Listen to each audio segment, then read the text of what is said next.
Hello dear student, कैसे हो बच्चों? एकदम first class. I am mister GD sir from Modulus classes standard 11 subject physics chapter number 13 kinetic theory of gases lecture number 2। Previous lecture की अगर बात करें, we will discuss about the molecular behaviour of matter. तो ये वहां पे हमने atom और मॉलिक्यूल के बारे में देखा, एवोगैड्रो लॉ के बारे में समझा। ठीक है, आज हम लोग डिस्कस करने वाले हैं कि काइनेटिक थ्योरी ऑफ गैसेस जो अपना चैप्टर है, ठीक है ना, अच्छा नहीं लिखा है, अच्छा इसको हम बोलेंगे शॉर्ट में KTG.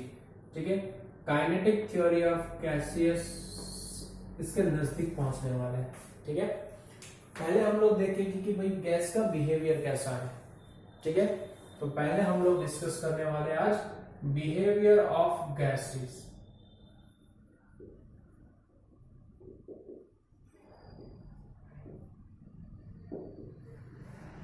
Okay, behaviour of gases. Okay, चलिए इसका बिहेवियर समझना एकदम इजी है। क्यों? जैसे सॉलिड और लिक्विड की बात करें, उसमें क्या होगा, इंटरमॉलिक्यूलर जो डिस्टेंस है वो कम है। इस वजह से एक पार्टिकल के ऊपर या एक एटम के ऊपर दूसरा एटम किस तरीके से रिएक्ट कर रहा है उसके ऊपर डिपेंड करता है। बस यहाँ पे क्या होगा, जो गैस है, गैस में जो इंटरमॉलिक्यूलर डिस्टेंस होगा, सेपरेशन होगा, वो ज्यादा होगा। यानी कि जब तक वो एक दूसरे के नजदीक ना आए या एक दूसरे के साथ कोलाइड ना करे, तब तक इनके ऊपर कोई रिएक्शन नहीं हो रही है, वैसा मान के चल सकते हैं। मतलब एक तरीके से वो आइडियल है, कुछ नहीं कर रहे हैं। ठीक है, जैसे इनर्ट गैस है उसी तरीके से, मतलब कोई रिएक्शन नहीं हो रही है। और इसके कंपैरिजन में अगर सॉलिड और लिक्विड की बात करें तो उसमें क्या होगा, तो उसके अंदर इंटरमोलिक्यूलर अट्रैक्शन फोर्स होगा, कई सारी चीजों को देखना होगा। ठीक है, कैलकुलेट करना होगा, तब जाके उसके बिहेवियर को हम लोग समझ सकते हैं। बट यहाँ पे ऐसा नहीं है, क्योंकि जब तक वो कोलाइड नहीं करे तब तक ना कोई इंटरेक्शन होगा, और जब तक कोई इंटरेक्शन नहीं होगा तब तक हम लोग मान के चलते भाई ये कोई ऐसी चीज है जो यहाँ पे खड़ी है, वैसा एक हो गया। ठीक है, अब क्या है इसमें, तो देखते हैं। चैप्टर 11 में हम लोग देख चुके हैं ऑलरेडी, फिर भी मैं बता देता हूँ कि भाई अकॉर्डिंग टू बॉयल्स लॉ क्या होगा, pressure is inversely proportional to volume. तो मैं लिख सकता हूँ pressure into volume is equal to constant. Is it okay? एकदम ध्यान से देखिएगा, कई सारी चीजें ऐसी आने वाली है आपके दिमाग, अगर यहाँ पे नहीं है दिमाग तो फिर वो चीज समझ में नहीं आएगी, फिर कहां से कौन सा फॉर्मूला बन गया कुछ समझ में नहीं आएगा। ठीक है, ओके। और according to Charles law volume is directly proportional to temperature. Okay, तो यहां से मैं लिख सकता हूं कि pressure into volume is equal to constant into T, यानी कि लिख सकता हूं PV by T which is equal to K constant. ठीक है, दो इक्वेशन बन के आए from Boyle's law and Charles law. Clear? अब हमारे दिमाग में आ रहा था कि इसका कुछ करना है, कांस्टेंट की वैल्यू क्या होगी वो हमें डिराइव करनी है। ठीक है, तो प्रैक्टिकल देखा गया कि, ठीक है, प्रैक्टिकल से हमें क्या पता चला, from practical that constant is directly proportional to number of atom. Okay, number of atom in given, जो भी वैसल दिया होगा, जो भी कंटेनर दिया होगा, उसमें कितने नंबर ऑफ एटम है, नंबर ऑफ पार्टिकल के ऊपर वो डिपेंड कर रहा है। ठीक है, अब यहाँ पे प्रोपोर्शनलिटी कांस्टेंट ऐड करना होगा, तो k इज इक्वल टू निकल के आया kb into n। Clear? k की वैल्यू क्या आई, kb into n, where kb is equal to Boltzmann constant. ठीक है, और जिसकी वैल्यू याद रखिए 12th कंप्लीट होगा तब तक। ठीक है, जूल पर केल्विन होगा 1.38 इंटू 10⁻⁻23 सॉरी जूल पर केल्विन। ठीक है, 1.38 इंटू 10⁻⁻23 जूल पर केल्विन। ये वैल्यू है, किसकी वैल्यू है, बोल्ट्जमैन कांस्टेंट की। ठीक है, चलिए यहां तक तो पहुंच गए। तो फिर हमें कुछ इक्वेशन कुछ इस तरीके से बनेगा, तो क्या बनेगा कि भाई PV is equal to K B N into T. चलिए इसको याद रखिए, इक्वेशन नंबर 1 इसको याद कर लीजिए। ओके, चलिए हमारे दिमाग में और भी कई सारी चीजें बन रही थी। ठीक है, ओके, जब पी वी और टी अगर कांस्टेंट हो गए यानी कि इक्वल हो गए, ठीक है, पी वी और टी अगर इक्वल हो गए तो के भी तो कांस्टेंट ही है। ओके, जिसके लिए भी कोई भी पार्टिकल, दो अलग अलग पार्टिकल है, दो अलग अलग कंटेनर जिसमें कोई भी पार्टिकल रखा हुआ है, ठीक है, कोई भी दो चीजों के लिए अगर प्रेशर, वॉल्यूम, टेम्परेचर इक्वल है, ठीक है, प्रेशर, वॉल्यूम और टेम्परेचर इक्वल है, ठीक है, के भी तो कांस्टेंट ही है, वो तो वेरी नहीं करेगा चाहे हीलियम गैस की बात करें या नियॉन गैस की बात करें, ठीक है ना, सबके लिए वो तो कांस्टेंट ही है। तो फिर जो दो ऐसे गैस है जिसके लिए प्रेशर, वॉल्यूम और टेम्परेचर इक्वल है, फिर नंबर ऑफ एटम भी क्या हो गए, इक्वल, यानी कि नंबर ऑफ पार्टिकल भी क्या हो गए, इक्वल हो गए। तो यहां से मैं लिख सकता हूं कि number of particle is also equal, ठीक है। और यही कहा, ये चीज हमें कहां मिली थी, ये चीज वर्षों पहले बताई किसने, एवोगैड्रो ने, ठीक है। तो यहां से सपोर्ट मिल गया एवोगैड्रो का, मतलब ये जो इक्वेशन है वो तो सही जा रहे हैं हम लोग, ठीक है ना, वो चीज क्या है, सही जा रहे हैं हम लोग। ओके, कब होगा ये सारी चीज, हम लोग STP, standard temperature and pressure, यानी कि 273 kelvin temperature and 1 atmospheric pressure, ठीक है। ओके, तब क्या होगा, 22.4 लीटर अगर वॉल्यूम लेंगे, इसमें नंबर ऑफ पार्टिकल कितने हो गए, 0.2 इंटू 10⁻23, इतने नंबर ऑफ पार्टिकल हो गए, क्लियर। ओके, अब हम लोग डिस्कस करते हैं, थोड़ा सा आगे बढ़ते हैं कि एक और चीज आई, गैस कांस्टेंट आर, ठीक है। और गैस कांस्टेंट आर की वैल्यू हमें कैसे मिली, तो R is equal to K B into N A, ठीक है, K B into N A, Avogadro number into Boltzmann constant, तो वो हो गया गैस कांस्टेंट आर, ठीक है। अब यहां पे तो नंबर ऑफ पार्टिकल है बट एन ए की वैल्यू नहीं है, ठीक है। ओके, नहीं है तो कैसे लाए, तो सपोज करिए कि we have 1 mole of gas, ठीक है, कितना है, 1 मोल ऑफ गैस, ठीक है।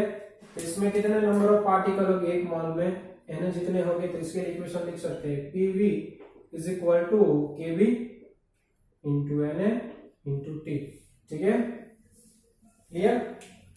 तो यहां से मैं लिख सकता हूं k B into N A means R, तो PV is equal to R T, और अगर नंबर ऑफ मोल ज्यादा हो गए तो PV is equal to mu R T, it is known as ideal gas equation.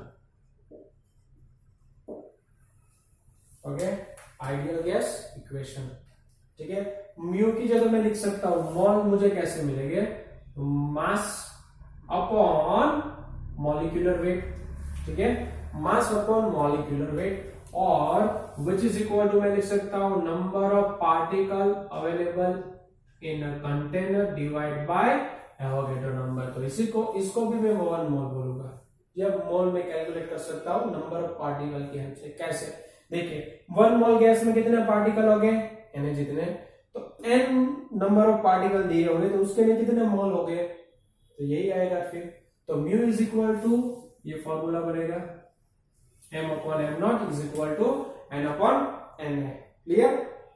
Okay, चलिए तो फिर मैं pv is equal to value put करूं तो pv इज इक्वल टू क्या होगा, म्यू की जगह लिख सकता हूं molecular mass upon molecular weight, sorry total mass into molecular weight R into T, ठीक है, ऐसा इक्वेशन आ गया।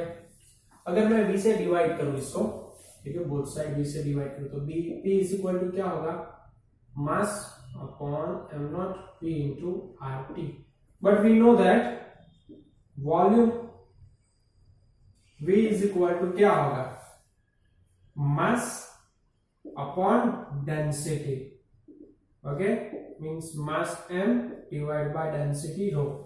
तो V की वैल्यू अगर हम लोग पुट करें तो P इज इक्वल टू क्या होगा, P इज इक्वल टू हो गया m r t divide by m nought into rho sorry M by rho, M cut गया, ठीक है। तो rho R T divide by M nought, pressure का ये फॉर्मूला भी बन जाएगा। Pressure is equal to rho R T divide by M nought. Density of gas क्या होगी, constant, gas constant, constant, molecular weight same रहेगा और गैस के लिए, ठीक है। तो यहां से मैं बोल सकता हूं कि pressure is directly proportional to temperature, ठीक है। ये भी लॉ है, गैलिलियो लॉ, ठीक है। Pressure is directly proportional to temperature. Is it okay, clear, दिमाग में बैठ गया?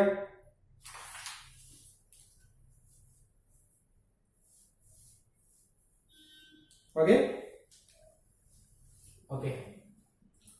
कई बार दिया होगा कि नंबर डेंसिटी, ठीक है, क्या दिया होगा, नंबर डेंसिटी। इसका मतलब क्या हुआ, number density is equal to number of particle per unit volume, इसको हम बोलेंगे नंबर डेंसिटी, और इसको हम स्मॉल एन से रिप्रेजेंट करेंगे।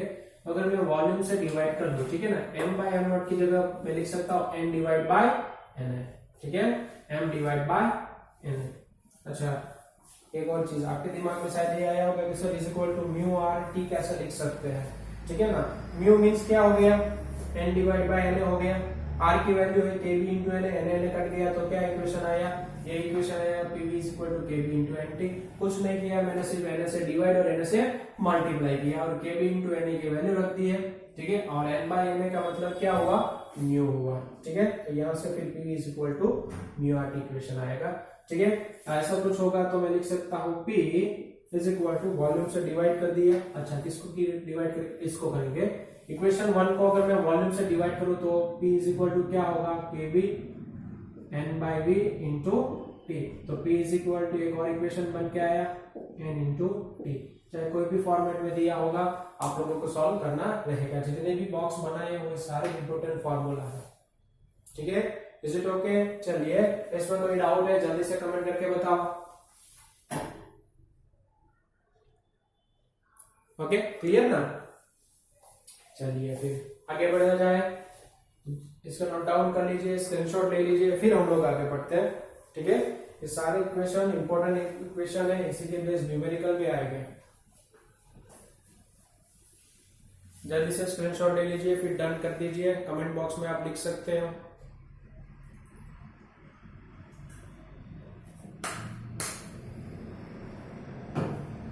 Clear? Let's move on.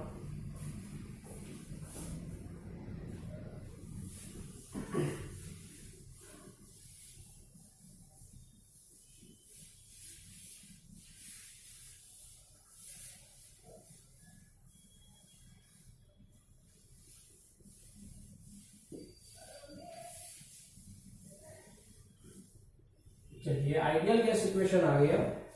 Okay, ideal gas equation क्या है,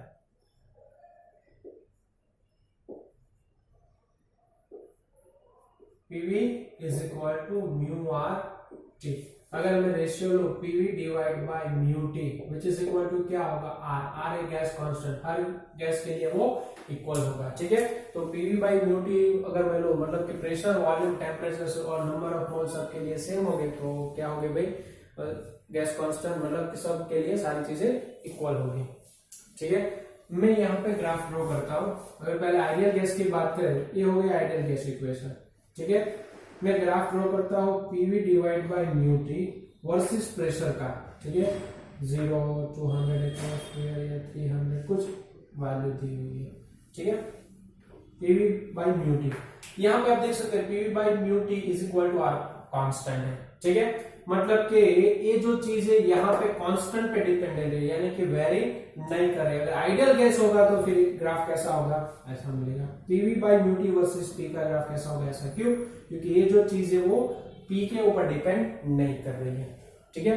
बट जो रियल गैस है, ये हो गया ideal gas. But real gas की अगर बात करें तो रियल गैस जो है, ठीक है, रियल गैस के लिए PV by mu T is equal to R नहीं होगा, कुछ और चीज आएगी एक्स्ट्रा, ठीक है, जोड़ के। वो वैसे आपने देखा है, वान डेर वाल्स इक्वेशन होगी, वगैरह, ठीक है, बट वो केमिस्ट्री का पार्ट है, फिजिक्स का नहीं है। चलिए, बट मुझे रियल गैस को आइडियल गैस बनाना है, तो क्या कोई तरीका है? हाँ है। PV by mu T versus T का जब ग्राफ ड्रॉ किया गया, ठीक है, सपोज करिए कि टेम्परेचर T3 पे ग्राफ ड्रॉ किया, ठीक है, टेम्परेचर T3 हो गया, फिर टेम्परेचर इंक्रीज करके फिर से ग्राफ ड्रॉ किया, ये हो गया T2, फिर से इंक्रीज करके यहाँ पे पहुंचे, ठीक है, T1।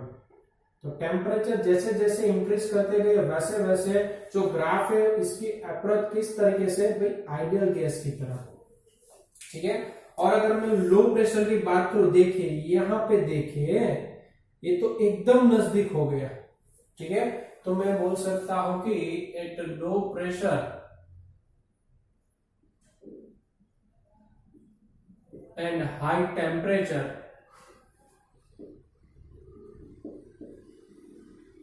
real gas behave like ideal gas, ठीक है, ये चीज हो गई। फिर लोगों के दिमाग में बैठा, अच्छा ऐसा हो सकता है क्या, ठीक है, यस हो सकता है। जैसे हम लोगों ने आइडियल गैस के लिए इक्वेशन पढ़ा है, बॉयल्स लॉ क्या है, ठीक है ना, ये हो गया Boyle's law for ideal gas. मतलब कि मैं अगर ग्राफ ड्रॉ करूं P वर्सेस V का, ठीक है, ऐसा होगा, ठीक है ना, डिफरेंट टेम्परेचर के लिए, ठीक है, ये यहाँ पे है T2 है, यहाँ पे मैं ले लेता हूं T1 and T1 is greater than T2, ठीक है, ये हो गया आइडियल गैस। अब जो ब्लैक मार्कर से मैं ड्रॉ करने वाला हूं वो है रियल गैस के लिए, ठीक है, वो है रियल गैस के लिए। तो रियल गैस के लिए कुछ ऐसा है,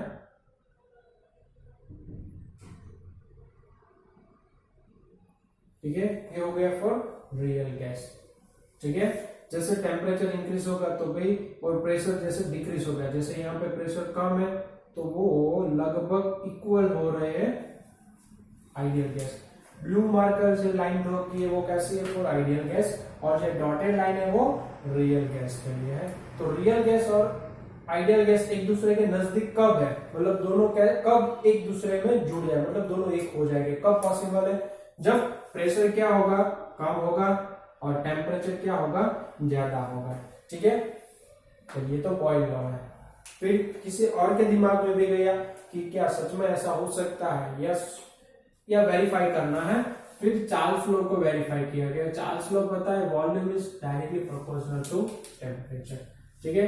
तो V वर्सेस अगर T का मैं ग्राफ ड्रॉ करूं, यहाँ पे दिया है T वर्सेस V का ग्राफ, देखिए डायरेक्टली प्रोपोर्शनल में तो क्या बनेगी, स्ट्रेट लाइन बनेगी, ठीक है, क्या बनेगी, फिर स्ट्रेट लाइन बनेगी। तो स्ट्रेट लाइन ड्रॉ करते हैं हम लोग, ठीक है, स्ट्रेट लाइन ड्रॉ करते हैं हम लोग।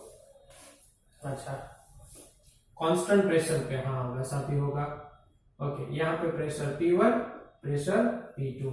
चलिए, अब इन दोनों में प्रेशर किसका ज्यादा होगा, तो P1 is greater than P2, ठीक है, pressure P1 is greater than P2, okay okay. चलिए, अब मैं ब्लैक मार्कर से रियल गैस के लिए ड्रॉ करता हूं। तो रियल गैस के लिए क्या होगा भाई, कुछ ऐसा होगा, ठीक है, और यहां पे दिया है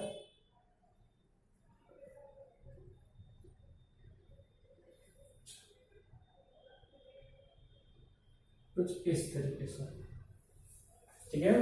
तो टेम्परेचर जैसे इंक्रीज होगा और प्रेशर डिक्रीज होगा, वो एक दूसरे के नजदीक है। यहाँ पे थोड़ी सी गलती हो गई है, एक्चुअल में कुछ ऐसा आएगा, ठीक है, ग्राफ कुछ ऐसा बन के आएगा फॉर T1, क्योंकि प्रेशर ज्यादा है। तो लो प्रेशर टेम्परेचर ज्यादा तो नहीं बोल सकते, बट है ज्यादा, ठीक है, और यहाँ पे टेम्परेचर ज्यादा है बट प्रेशर इसके कंपेरिजन थोड़ा सा कम है, तो हम लोग इसको नजदीक बना सकते हैं। क्लियर, एकदम क्लियर हो गया? कोई डाउट है जल्दी से कमेंट करके बताओ, इज इट क्लियर और नॉट?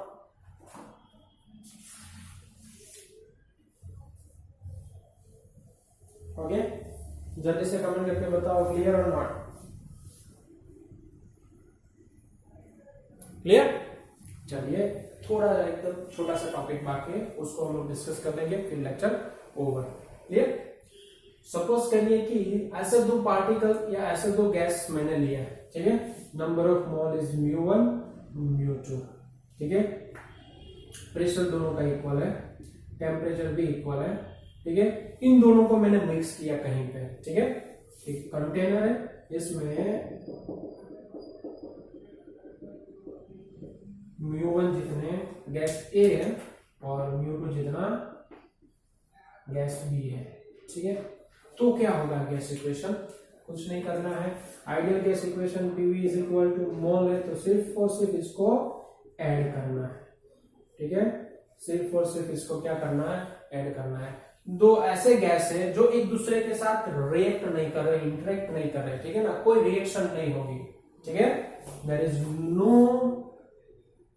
एनी रिएक्शन, चाहे केमिकल की बात करें या फिर फिजिकल रिएक्शन, कोई भी रिएक्शन की बात करें, कोई रिएक्शन नहीं होगी, तब PV इज इक्वल टू क्या हो गया, सिर्फ और सिर्फ मोल को ऐड कर दीजिए इनटू RT। देखिए प्रेशर भी सेम रहेगा, टेम्परेचर भी सेम रहेगा, वॉल्यूम भी सेम रहेगा, ठीक है, तो PV is equal to μRT, ठीक है, ओके। और यहीं से डाल्टन ने जो पार्शियल प्रेशर के बारे में डिस्कस किया है, शायद केमिस्ट्री में आप लोग पढ़ चुके हो या फिर 12th में पढ़ने वाले हो, वो मुझे एक्चुअली आइडिया नहीं है कहाँ पे पार्शियल प्रेशर, 11th का पार्ट है या 12th का है वो मुझे नहीं पता है, बट पार्शियल प्रेशर के बारे में वहां पे आप डिस्कस करोगे, ठीक है। तो PV is equal to μ1 plus μ2 into RT। अब इसके रिलेटेड कुछ न्यूमेरिकल है, ठीक है, इससे रिलेटेड कुछ न्यूमेरिकल जैसे 13.1 हो गया, 13.2, 13.3, 13.4 एकदम इजी है, ठीक है, 13.4 में अगर डाउट होगा तो मैं नेक्स्ट लेक्चर में समझाऊंगा, ठीक है। सॉल्व एग्जांपल है 13.1 टू 13.4, ठीक है, ये आपको होमवर्क में सॉल्व करने रहेंगे, ठीक है, होमवर्क में सॉल्व करने रहेंगे। आई होप कि सारी चीज एकदम से क्लियर समझ में आ गई है, कोई प्रॉब्लम नहीं है तो जल्दी से कमेंट करके बताओ, नो प्रॉब्लम, ओके। चलिए फिर यार, आप लोगों ने काफी टाइम दिया उसके लिए थैंक यू सो मच। जय हिंद, जय भारत।